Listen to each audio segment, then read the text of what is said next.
worship team okuva ku House of Prayer Ministries International egenda kuba etutwaliriza mpolampola tulye ng'ate bwe tuwuliriza.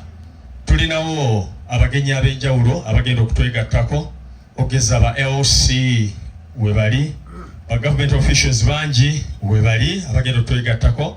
Naye mu kaseera kano katubasabe bw'oba tonnafuna kyakulya tugenda kukkirira mpolampola emmeeza ziziri zatandise dda okutambula.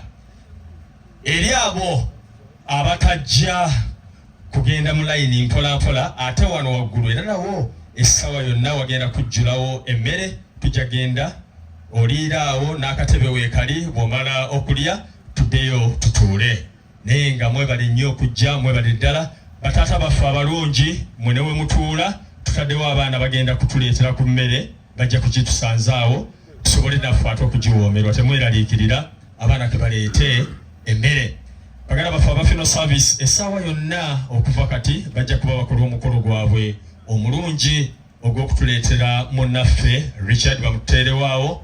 Naye nga tusaawa eno nnyaniriza worship team okuva ku House of Prayer Ministries batandike omulimu gwabwe omulungi, ate tuteekeyo nnyo amatu kubanga bagenda kutuwa emmere y'omwoyo era emmere y'amatu. Tubaanirizeeko abaana abawala bano nga bagenda okukola omulimu gwabwe. Tweyaza nnyo.